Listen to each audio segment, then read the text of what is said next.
Pearl Harbor, December 7th, 1941. 2,403 Americans died.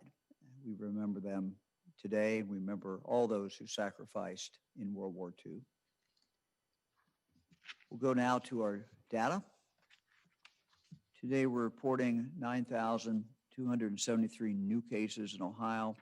That is the sixth highest count we've had to date. We have 336 new hospitalizations and 40 new ICU admissions reported in the last 24 hours.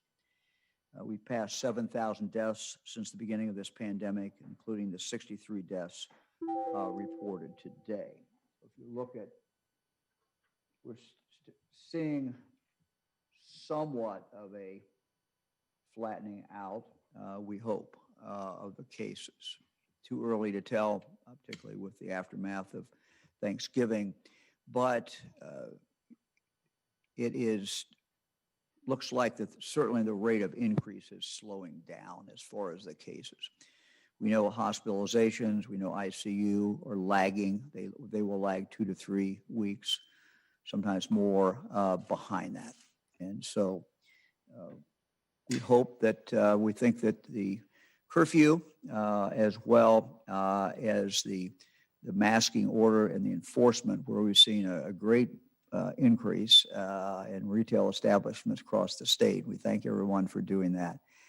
We think those two things have slowed this rate of increase, but it is still at a much too high a level. I mean, it is, as the heads of hospitals have told me, it's unsustainable at this level. So we've got to not only slow it down from going up, but we got to start taking it down. Let's look at the 88 county indicators. Again, you'll see all of these counties are, of course, in blue, which means that they're all higher than the CDC average as far as the high incident level. The last county, as we will see here, is still at a very, very high rate, about 3 to 1. Eric, let's go to the next slide. I've asked the Department of Education to keep track of what's going on in our schools as far as what schools are totally in person 5 days a week, what schools are totally remote, what schools are a combination of the two or hybrid. As you will recall, this has been a decision that every school district has made at the local level. The community has made that decision. The school board, the superintendent has made that decision. What we are seeing in the last few weeks is that more and more schools, because of the spread of the coronavirus, more and more schools are having trouble keeping bus drivers driving buses, having a hard time keeping teachers in the classroom, having a hard time with a number of kids who are quarantined. So if you look at these numbers, this is where we were as of last Thursday, December 3rd. And if you look over here, I'll start over here, full in-person. This is the percentage of districts, 40% of our districts. But if you take it down to population, it's a little under 30%. So about 30%, 29%, 29.1% of our students today are in person. If you go to hybrid or partial, again, 29% of the districts are that way now, and that's about 25% of the students. Full remote, completely remote, 30% of the districts, 44% of the students. So you'll see almost 70% of the students in the state of Ohio are now not full-time in person. So this is something that has just occurred district by district as districts are making these decisions. I've talked to a number of superintendents who have told me why that is taking place. I just thought that everyone would like to see where we are today as we get closer to the Christmas break. This is Eric, let's go to the map. This map kind of explains this as well. Again, this is by districts. So again, a 5-day in person, These are the ones who are 5-day, this kind of a lightest, kind of vanilla color there. Hybrid is the light blue. Fully remote is the dark blue. And we have 2 districts closed all week. And these are the 2 that are there. So again, it just kind of gives you from a spatial point of view to see what is going on in our districts. At the beginning of the pandemic, we had limited options for testing. We relied on PCR tests, which are considered the gold standard for tests. In the spring, the Centers for Disease Control and Prevention began accepting antigen-positive test results if they included what's called an epidemiologic link. That meant if you received a positive antigen test, you also had to have a known exposure to someone who was positive, or you must have had symptoms to be considered a probable case. And so what is done is these calls are made to find that out case by case. Since the spring, the Department of Health's epidemiologists have been working closely with local health departments to verify links for those antigen tests. Once the links were verified, those tests were included in our probable case counts. After understanding more about antigen tests, the CDC changed their definition in August. As a result, antigen tests, according to the CDC, could be included in case counts without additional verification. However, here in Ohio, we continue to manually verify those exposures and symptoms before counting these tests as positive. During the past 2 months, however, a couple of things have happened. Our cases, number one, have skyrocketed. We have many, many, many positive people throughout the state. We have been averaging 12,500 antigen tests per day, with more positive results from those tests, averaging about 700 positive per day on average, which means those 700 have to be verified. During the past 4 weeks, the volume of antigen tests has doubled, and the positive results, which need to be reviewed at the state and at the local level, have increased from approximately 332 per day to an average of 725 per day. Just as our hospitals are feeling the effects of this surge in cases, so are the Department of Health epidemiologists and the local health departments. These teams alerted us about 3 weeks ago that they were simply unable to keep up with the manual verification process for antigen tests because there's such a wide spread of the virus throughout the state of Ohio. As we've noted on our website, since then, we have thousands of antigen test reports pending. Today, I'm announcing that tomorrow, we will align with the CDC's current case definition. We'll begin reflecting those tests immediately in our daily reported case counts moving forward. We currently have 12,600 positive antigen tests in our pending queue.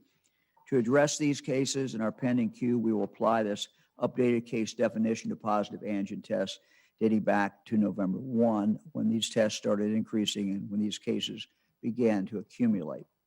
Tomorrow, we will clear those backlog antigen tests, and they will be added to our reported case counts.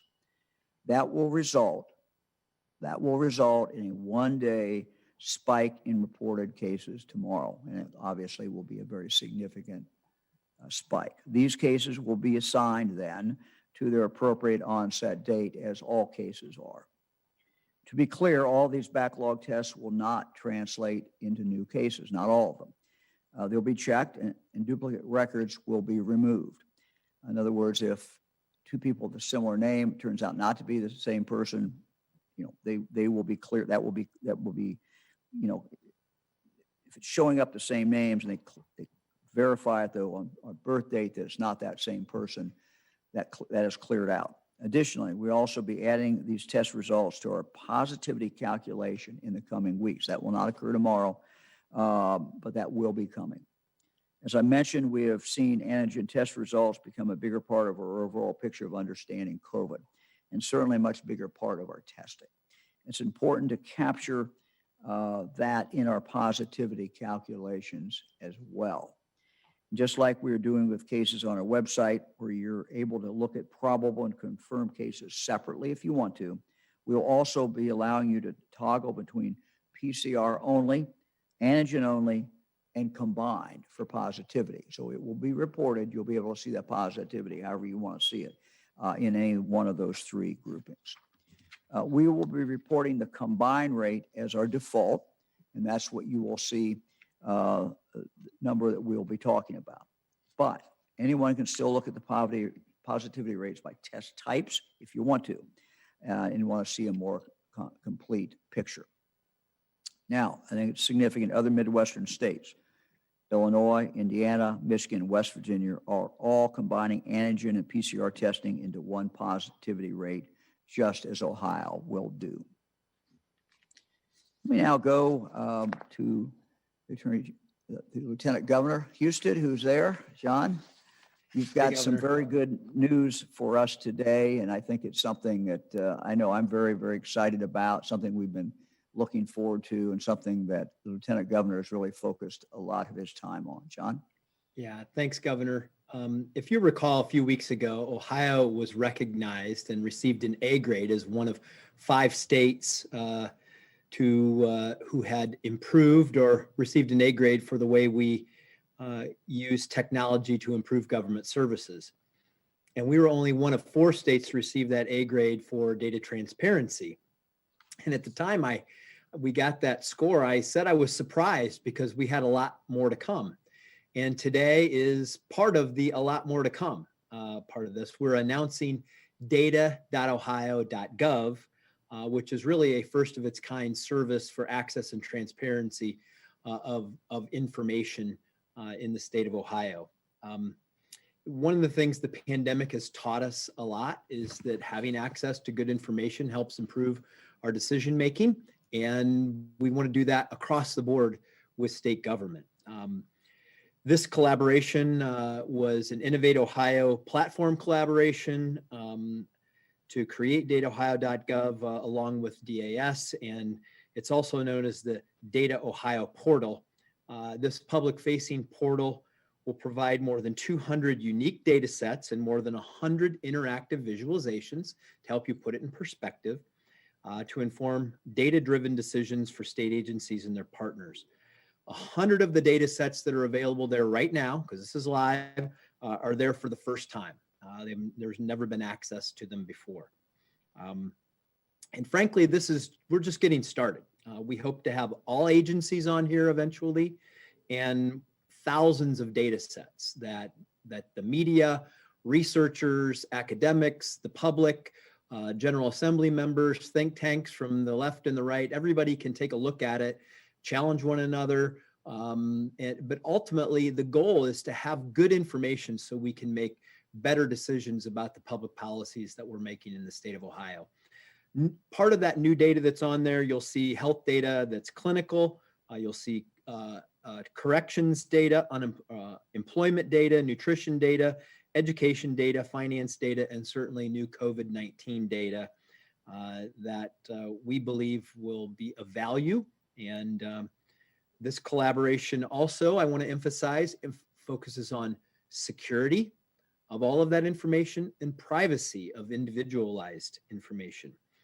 The Innovate Ohio platform has 4 agencies that onboarded their data sets first. I want to thank them because these agencies stepped up and were really interested in trying to make their information available to the public. That's the Ohio Department of Health, the Department of Rehabilitations and Corrections, Department of Youth Services, and the Ohio Department of Higher Education. More to come, but these are the ones that stepped up and we were able to get on there first. I want to recognize those agencies for doing that. Also, the data portal will feature 25 Made in Ohio success stories, which highlight the state's data-centric approach. So that's on there right now, so you can see examples of how this data is being used to improve things. This is all part, if you all will recall, something Governor DeWine and I promised a long time ago, that we were going to use technology to improve the way that we perform government services. That was the Innovate Ohio pledge. Governor DeWine signed an executive order a little over a year ago that was going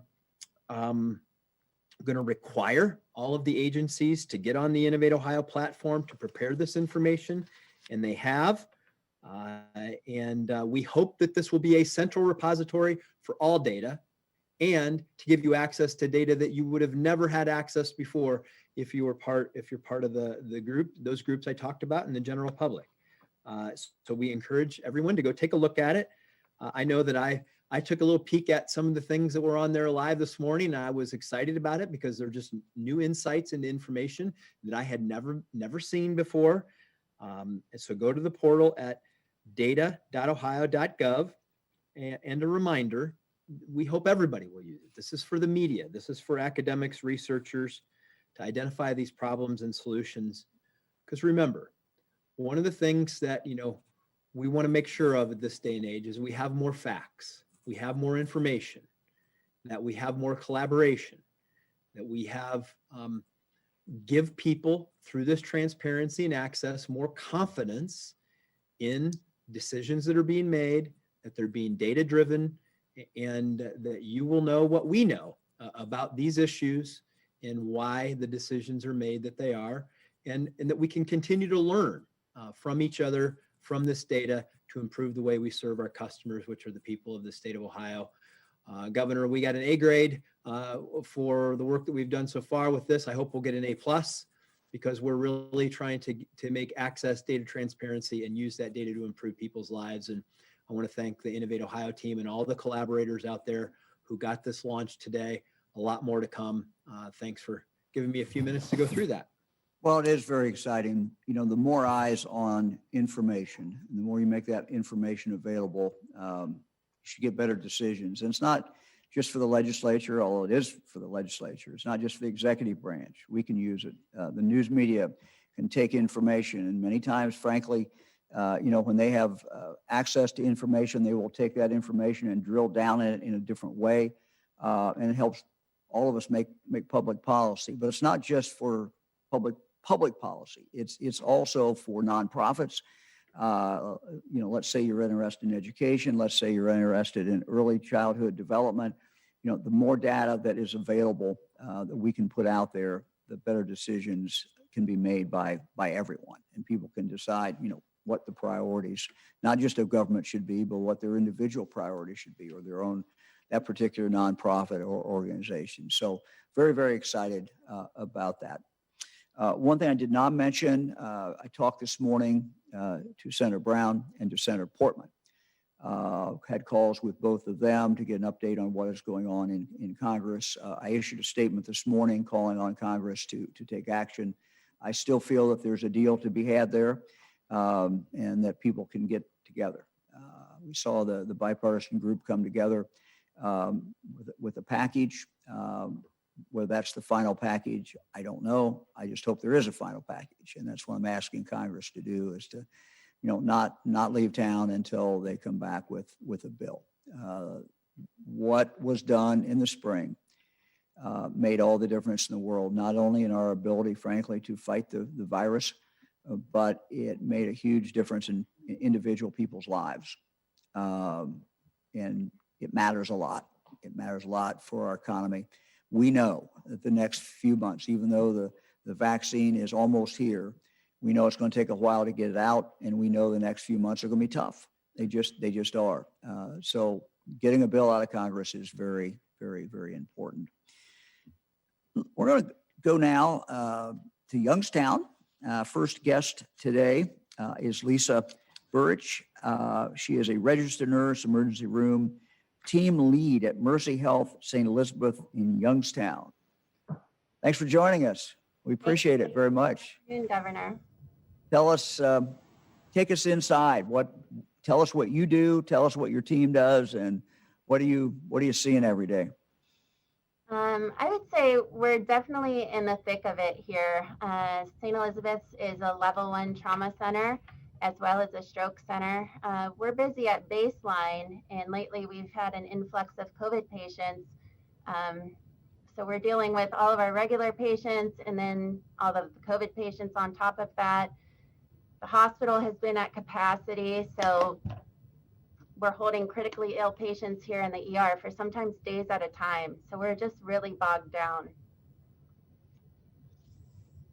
So tell us a little bit about, are you dealing directly yourself with these patients? Are you coming in contact with the COVID patients? Tell me a little bit what you do, what your day is like.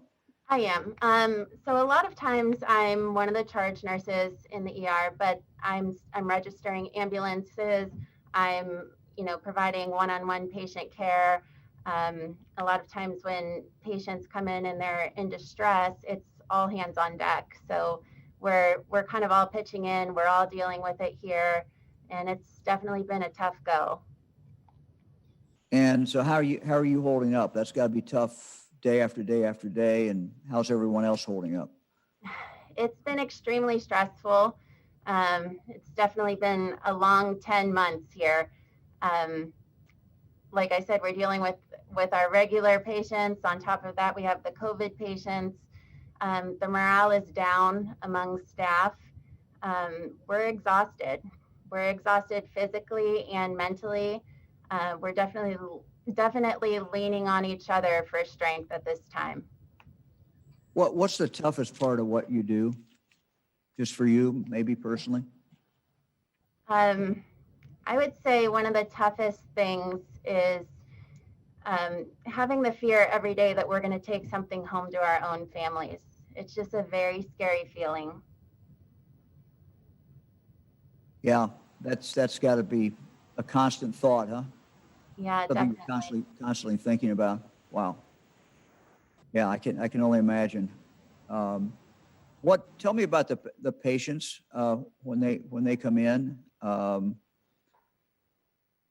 What condition are they usually in when they come in, the COVID patients? Well, we see COVID patients with all degrees of symptoms. Some of them are mild, and we're able to treat them accordingly. Other patients come in respiratory distress. They require immediate attention. A lot of times we intubate those patients right on arrival, and or we utilize BiPAP as well. But those patients need immediate intervention. So like I said earlier, it's just all hands on deck. So I was talking this morning to all the health commissioners around the state of Ohio, and one of the things that they said that they were seeing, and it was being reported to them, is emergency response team come and get somebody at their home, and they're already in pretty significant distress. And so they thought that maybe they were seeing more and more people waiting too long to call to go to the hospital. So I don't know what could you recommend? When should somebody, they're at home, at what point, should they think about going to the hospital? Let's assume they have not reached out to a doctor, and let's assume they have not had a test, but now they're starting to have some symptoms. At what point should you get nervous about that, do you think? I would say that any time that there's significant shortness of breath involved or any type of respiratory distress, by all means, call 911. You definitely need to be here. Mercy Health has done a great job of establishing flu clinics in the area. So we really encourage people to utilize those clinics for mild symptoms. It will definitely help us here in the ER to be able to treat the more serious patients in a timely manner. We just really need people to utilize the appropriate level of care right now. Okay. Well, please thank everyone. Thank you for what you do every day. And anything else you want to say to the people of Ohio? And we'll let you get back to work. We just appreciate it. I just want to say, this is our plea for help. We need everybody to do their part. It's not only to protect yourself and your family, but it's to help keep us healthcare workers healthy so we can continue providing care.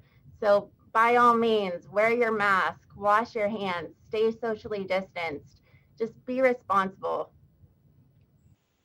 We appreciate it. Thank you. Thank you for the message. Thanks for what you do. We appreciate it very much. Thank you. Our next guest is CJ Adams, a nurse manager at TriHealth Bethesda North Hospital, Southwest Ohio, serving Hamilton, Warren, Butler counties, and parts of Indiana. As CJ worked to help set up the COVID unit, she is also a captain in the Air Force Reserves. Thank you for joining us. We appreciate it very, very much. Oh, thank you for having me. Tell me what your day is like. What's going on there? Well, it's pretty busy. I'm the nurse manager over 2,300 critical care at Bethesda North Hospital. So currently that encompasses 2 of our different COVID units. I have a telemetry COVID unit, which is 14 beds. And I also have a ICU COVID unit, which is nine beds. So we are very busy and very full right now. Wow. Wow. And being full, what does that mean? Are you reaching capacity, and how, I guess the other question I'd like to know is, how are you doing? You've been doing this for a long time, and all your team, how are they holding up? So we are reaching capacity as well as staffing challenges. So being that we've been doing this for 10 months, I've had several team members who have been out themselves sick, as well as myself. I'm just coming back from a 2-week quarantine. So we are full bed capacity wise, as well as staffing wise. Right now, my assistant nurse manager is actually working in the charge nurse role, and I will be doing so when I go in this afternoon. So very busy and very tired. The team is just exhausted. As the other nurse spoke, we've been doing this for a while and just burnt out, tired, scared. There's still fear of when this is going to end or how it's going to end and what that means for the face of nursing. So I think just fear is probably the biggest concern right now, and burnout in general, with just general health concerns that all the nurses are having for their own personal health safety reasons. Yeah. Your experience in the military, how has that helped prepare you? It's actually done a great service for me right now. I think resiliency is probably one of the biggest things I've carried with me. Being a flight nurse in the Air Force, I have to be prepared to handle situations on my own in an aircraft at 30,000 feet. So kind of like leading during a pandemic, if you've never done it before, just being prepared for the unknown. So the lessons I've learned is resiliency and leadership, and being able to lead the team, not just leading in front of them, but alongside of them, whether that's working shifts with them, whether that's buying pizza because no one has a chance to eat, whether that's making the phone calls for families to have that difficult conversation if a patient codes. So really just doing whatever I can to be part of the team and help ease some of their stress and anxiety that they're having as well, I think are the biggest opportunities that the military has helped me during this time. Sure, it makes sense. So tell me, when you talk to patients, what do they tell you? What do they tell you where they think they got it? The virus, or what do they generally say? Some don't know. Others believe it has to do with family gatherings, church events, just getting together, going out to restaurants. People, sometimes they can pinpoint exactly where they were, or at least where they had their biggest chance of getting sick. But other times people aren't sure. I've had some people who did all the right things and wore masks and socially distanced. So their concerns are, did I pick it up on my groceries, or was it on a surface that I touched? So it's a little bit of everything, especially as time has gone on. I think people either have a good general understanding of where they may have gotten sick, and others just aren't sure and kind of baffled as to why they were the ones who got sick, but they still followed all the rules. Sure. And what about, you seeing different ages in the hospital? How's that work? What do you see? At first, we were definitely seeing your typical older population, definitely had comorbidities or other illnesses that made them at high risk categories. Right now, we're seeing definitely more of your younger crowd. So when I say younger, I would say the 40s, 50s, 60s, healthy. We consider them walkie-talkie adults generally. So I think that's been the change more recently. When you're used to seeing the people who are more dependent, and now we're seeing those that are seemingly usually healthy, it adds to that fear that it really can and is affecting any and everybody. Even your typical 40-year-old that's completely healthy is now dependent on us to provide just the basic care for them. Wow. Yeah, that's got to get everyone's attention, I would think. Anything else you'd like to tell us? We really appreciate your time, and thank you so much for what you do. And if you can tell your team, we appreciate it very, very much. And we can only imagine what you guys are going through, but thank you for giving us a little insight into kind of what you're seeing every day. Thank you. If there's anything else, I think I would say is just this is very serious. It's definitely different than the first wave. We're seeing more people, we're seeing capacity issues, we're seeing staffing challenges, and it's not just affecting COVID patients. If there's no hospitals in the bed or no beds in the hospital, it doesn't matter whether you have COVID or you're having a heart attack. Everyone's being affected because of the capacities that we're seeing. So please wear masks, socially distance, especially during the times for holiday seasons. I know everyone's tired and wants to be able to gather and kind of get past this, but if we don't do what needs to happen, then we're just going to see this elongated further into 2021. So please do what's appropriate and what you can do so we're no longer the last line of defense in the hospital. Thanks for what you do. We appreciate it. Thank you very much. Thank you. We'll go to questions now. First question today, Governor, is from Laura Bischoff at the Dayton Daily News. Governor, can you tell us if vaccine data is going to be displayed on the dashboard, like the number of doses administered by category? And can you also give us some more detail on how the December doses will be prioritized within the 1A group? Sure. It's our intent to have it displayed. The technical team has not told me they can't do it. So I believe that they can do it. I told them that we want to see those numbers every single day. Now, how defined those numbers will be, Laura, I don't know. A lot of this is what information is coming in to us. And while we want more information, we also want people to be able to get the shots out fast. So we'll be announcing exactly what that will be, but we hope to be able to give you a running count every day, of how many people have received shots. As far as the scheduling within 1A, let me just kind of go through it a little bit, and our team continues to work on it. But you're going to have initially certain amount that's going to go to the 10 hospitals. We are writing for them the priorities, but it's pretty easy. Priorities, in other words, what the mission statement is for priority. But it's pretty simple. It is, people who are most in danger, people who are in contact with people who have COVID.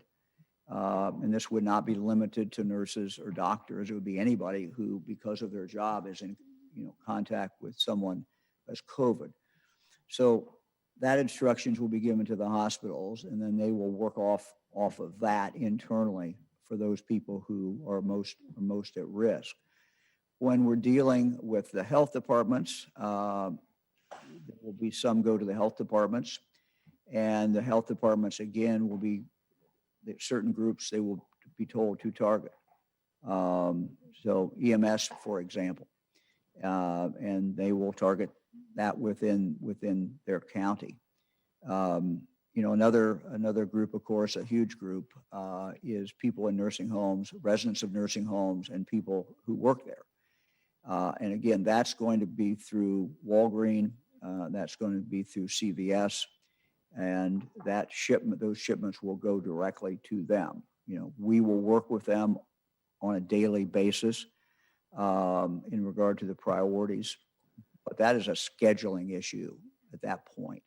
In other words, you got a whole large group, and then it's a scheduling where CVS will be reaching out to, let's say, a nursing home or nursing homes and scheduling when they will be in there. And what we're requesting nursing homes do, and any other kind of care that's falling under that category, is for them to have everybody there.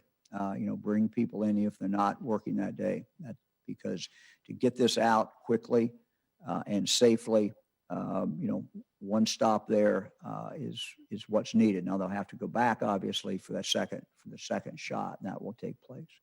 So that's kind of the best I can do to tell you, how this is going to. We've already set the priorities. Within that priorities now is a scheduling job. Next question is from Shane Stegmiller at Hannah News Service. Thanks, Governor. When you talked to Senators Brown and Portman today, what were the things that you said you want to see in any kind of stimulus package that comes out of Congress? And what do you think of the bipartisan proposal that's been, I guess, circulating around for about a week or so now? Yeah, I have not looked at everything in the bipartisan proposal, but what I've seen, it looks good. Look, I spent 20 years in Congress. Everything is the art of the possible, art of the compromise, how you put something together. And so I don't expect this to be perfect. I don't expect it to be what I write necessarily. Kind of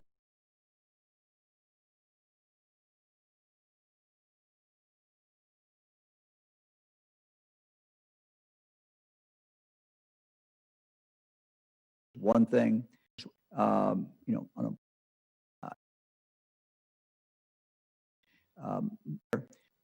money for small, money in regard to, so many other different things. So the priorities that you have heard talked about certainly are our priorities. I put a statement out, listed some of those priorities, but it doesn't have to be Mike DeWine's priorities. There's a general consensus out there of what is needed. And I think that I was talking with both Senator Portman and Senator Brown today, as I said, and both about this, that I think sometimes it's been underestimated the huge impact that the CARES Act dollars had, particularly in the spring when they came out. That kept some businesses going, kept people able to continue to draw a paycheck, help with unemployment, help with the overall economy. Without those dollars coming in early on, it would have been just devastating from an economic point of view and from a human point of view. We are now in a very dangerous stage. Again, December, January, February, there's no reason for any of us to think these are not going to be very tough months. Now, the vaccine is here, it's coming, and hope and help is on the way, and we're very happy about that. But we know it's going to take a while to work our way through that. And so December, January, February look very tough. We really desperately need a bill out of Congress. Next question is from Marty Schladen at the Ohio Capitol Journal. Hey, Marty. Governor, I don't know if Lisa's still on, but she mentioned that critically ill patients are being held in the emergency room at our hospital. And I wanted to know if that's happening elsewhere in the state. And also, if we assume that new cases levels off at 9,000 a day, what does this look like in a couple of weeks in terms of being able to provide care for people who don't have COVID? Yeah, I'm going to let Bruce answer both those questions. Doctor? Thank you, Governor. First, in terms of the issue of patients in the emergency room prior to having a hospital bed, that's called boarding, and it is not at all uncommon during very busy times for there to be a period of time where they're preparing a bed, where a bed may not be immediately available, and the care has to be delivered in the emergency room. That's a process that hospitals are familiar with. We don't like it in the hospital environment. The best place for them is to get up to that bed, but it is a safe way to provide that care. It's an indication when it occurs of just how busy things are. And I think part of what you're hearing is that while those busy periods happen in hospitals, of late, what they're experiencing is a continuously busy hospital census. So there's no let up in what they are seeing. And I'm sorry, Marty, could you repeat the second part of your question? Yeah, I just wanted to know, if we stay at where we are now, about 9,000 new cases a day, what's that look like in a couple of weeks? Can we sustain that? Well, that some of that is already evident in our hospitals. I think one of the first things that we'll begin to see is that the postponing of services like surgeries and diagnostic tests will begin to happen much more frequently, much more widely. We're seeing some of that in our hospitals today, but I describe it almost like rolling electrical outages. It happens for a period of time, but then the hospitals are able to get those services back on track. As we get busier, that'll be one of the first things that we begin to see in our hospitals. As things get even busier than that, then we begin to look at services in our hospitals becoming much more focused on just caring for the very sickest people, doing what we have to do to prevent immediate deaths. And that may require us to provide care in settings where, you know what, we have to move to much more limited privacy in the hospitals, going to, double occupancy rooms, doing and even pulling providers from other parts of the health system. For example, providers who may be today focused on helping with outpatient care and keeping our primary care services open. We may have to redirect some of that. So these are very, very serious next steps that we would be looking at. Yeah, I would just add to that is, we're always 2-3 weeks away. And so sustaining at this level, I mean, we hope that we've plateaued out. We don't know that. We don't know how Thanksgiving is totally going to impact this. But the idea, if we could, even if we're plateaued out, this is just not sustainable for a very long period of time. It's going to have some very dire consequences. Next question from Luis Gill at Ohio Latino TV. Hello, Governor. Afternoon. Luis, how are you? Great, sir. Thank you for doing this. Governor, I'm going to give you a break. Perhaps this question could be to Dr. Vanderhoef. As we could get ready to receive the first shipment of vaccines, and we start doing the massive vaccinations on the health personnel, are you worried of the side effects on this personnel that perhaps 5, 10, 15% of them will get the side effects at the same time? Would that be a secondary problem? And follow up with that is, fever, headaches, etc. How about if you get vaccinated with the Pfizer vaccine, and then 2-3 weeks later, you get vaccinated with the Moderna or Johnson & Johnson vaccine? Are they chemically compatible? Well, thank you for the question, Luis. And there are really two questions there, and they're both very, very good questions. So the first question is, well, what about the side effects of the vaccine? And it's very important to draw a distinction between side effects, which we expect, and adverse effects, serious adverse effects, which we really don't expect.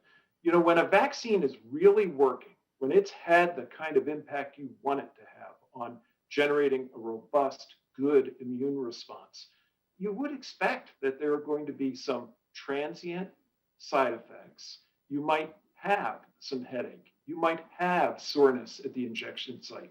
You might feel tired for a day or two after you get that vaccine. That's actually a good sign. That's an indication that your immune system has recognized this, it's reacted, and you're probably mounting a very good, very robust immune response. On the other hand, very serious adverse effects, much more dangerous things, we're just not seeing with these vaccines. And notably, usually within 6 to 8 weeks after the administration of a vaccine, you'll see those very worrisome adverse effects that have not been seen. So that's the first part, of your question. In terms of administering one brand of vaccine and then following it up, the current expectation is that a person will receive 2 doses of the same brand of vaccine. And that's how our planning is going. That's the early guidance that we've received. And by the way, that is very typical when we are looking at vaccines that come from differing manufacturers. So currently, that's the view. Next question is from Dan DeRose at WOIO in Cleveland. Good afternoon, gentlemen. First question for the governor and possibly for Dr. Vanderhoef. Governor, you sent out a pretty ominous tweet on Friday saying we need to do more. Can you explain what you mean by more? Is it just more of the distancing, social distancing mask? Second, has there been any discussion when it comes to the vaccine of not vaccinating people who have tested positive, had symptoms, recovered? Because aren't those people producing their own antibodies? And couldn't we stretch the vaccine further if we're not giving it to people who have already had it? I'll let the doctor answer the second one. I'll do the first one. Simply meaning, we've made real progress with masking in retail. I think people have pulled that back some. We just have to do more of that. We have to reduce the number of our contacts with other people. So that's all I'm at. But we need to do it. We need to pull back even more because the more contacts there are, the more potential there is for the spread. So masking at all times. If you look at what the CDC just said, if you're in the house with somebody else, you're inside with somebody else, it's not in your household. You need to have a mask on. And even if if you've got someone in your household and you're going back and forth, you got to be careful of that. You might have someone that has a high risk in your household. So just pulling back more is really what I was talking about. Doctor, you want to take the other question? Yes, Governor, thank you. The Advisory Committee on Immunization Practices, that's the ACIP, they will be providing very specific guidance regarding who should receive the vaccine, who should not receive the vaccine. And your question about vaccination after having had COVID-19 will be addressed by them. But I fully anticipate that they are going to advise that everyone who is otherwise eligible consider receiving the vaccine, even people who have had COVID-19, because the immunity that is generated by these vaccines has every indication of being a more robust immunity, the kind of immunity that we would hope or anticipate would be longer lasting. Next question is from Jeff Reddick at WSYX in Columbus. Good afternoon, Governor. You talked earlier about the curfew having helped to create a slowdown. That curfew is set to expire later this week. In fact, on the same day you usually hold your next briefing. Do you have any indication before then whether that curfew order will be extended or some other measure might be taken? Well, no, it'll need to be extended. We'll talk more about that Thursday, but it'll need to be extended. Next question is from John London at WLWT in Cincinnati. Hey, John. Governor, I'm wondering what you see. Because there's so many businesses, bars, restaurants, and just regular citizens, really on pins and needles about the next few weeks as we come into the Christmas holiday with travel and everything else. And I wonder what you see numbers-wise for the rest of this week, next week, and the week after, and maybe Dr. Vanderhoff as well, to avoid any further limits. Where do those numbers have to be? Because both of you are saying that right now at the current level, it's not sustainable. Yeah, we're at a very, I'll start and then I'll get the doctor on. But these numbers are just not sustainable. No one thinks they are. If we keep, even if we're flat, we're going to just be filling up our hospitals. And, we've got to try to take this down. I think we know what works. Ohioans, if you look at ODOT travel, for example, in Thanksgiving, you saw that this Thanksgiving versus last, the number of miles driven went down significantly. You saw the cell phone data showing activity that weekend. So we still may have a big bump from that. I'm not saying we won't, but it certainly Ohioans were doing better in understanding what the problem is. And I think more and more Ohioans understand that this is a crucial period of time. But Bruce, you want to make any? Yes, Governor. I think what I'd add to that is the national picture isn't very good. The White House Coronavirus Task Force has indicated that the country is in a very dangerous spot because of the very high COVID baseline activity and its impact on hospital capacity. But I would go further and note that if that's the case, there are a number of indications that Ohio is worse. The rate of new cases in Ohio, according to the White House Coronavirus Task Force, is in the neighborhood of 160% of the national average. When we look at that national map that shows the rate of positivity on our testing, all of our neighboring states except Pennsylvania have lower rates of test positivity, meaning we're now the state that the other states are advising people to avoid travel to. You put all of that together and you have a picture of us having had some degree of success in slowing the rate of increase. That's good. But I think that, as the governor indicated, we're going to need to go further if we're going to even get to a flattening. Next question is from Jesse Balmert at the Cincinnati Enquirer. Hello, Governor. Jesse. There have been 2 to 3 state lawmakers who have tested positive for COVID in the past week after being at the State House. So I guess my question is the State House a safe place for citizens to visit right now, or do you have any recommendations to fellow public officials about this disease? Well, our recommendation has always been the same. That's everyone wear a mask. If people are inside, they need to wear a mask. If you're not with your family, any public place, you certainly need to wear a mask. And that's, that guidance has certainly not changed. Speaking of the members of the General Assembly, we had a good call, I think, this weekend with the leadership, some of the leadership, giving them a briefing on where we are with the virus. And we're going to continue to give members of the General Assembly briefings on the virus. I think it's good for them to get directly from the doctors who are dealing with this and let them know exactly what's going on. Next question is from Justin Dennis at MahoningMatters.com. Hello, Governor. How are you doing this afternoon? Justin. Hi. Mahoning County is one of the highest COVID-19 death rates in the state, far worse than other similar sized counties. County also has a comparably high prevalence and mortality rates for diseases and medical conditions considered to be COVID-19 comorbidities like obesity, diabetes, heart disease. What are medical experts learning about the correlation between a community's overall health outcomes and the threat COVID-19 poses in that community?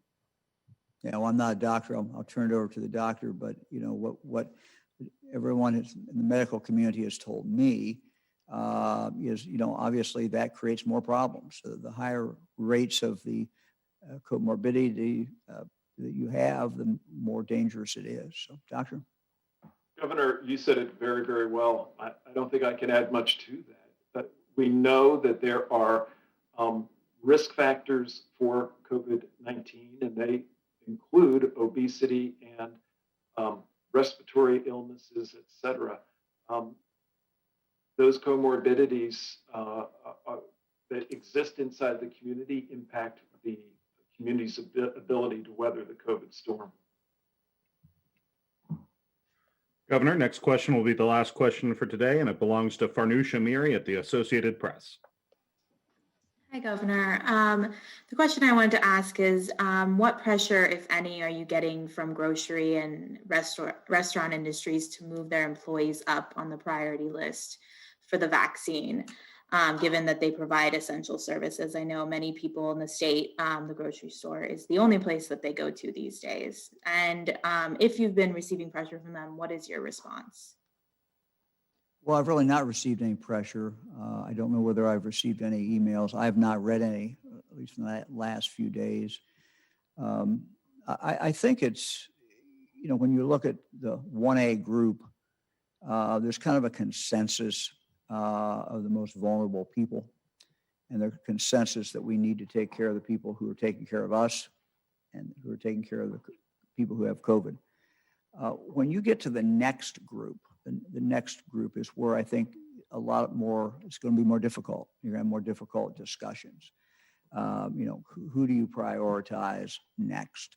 And, you know, I think looking at who, because of their age, because of their occupation, because of any other reasons, because of their medical condition, who are the most at risk, you know, is going to be, we're going to have to look at that and look to see, you know, who is most at risk. And one of the things that you talked about is, let's say someone in the grocery store who is seeing hundreds and hundreds of people every single day.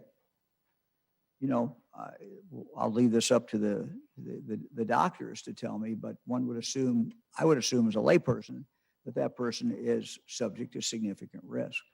So that's the type of analysis that we're going to have. So I appreciate the questions. Good to see everybody. We appreciate our two guests today. And unless there is some emergency, we look forward to seeing you back here on Thursday at 2 o'clock. Thank you very much.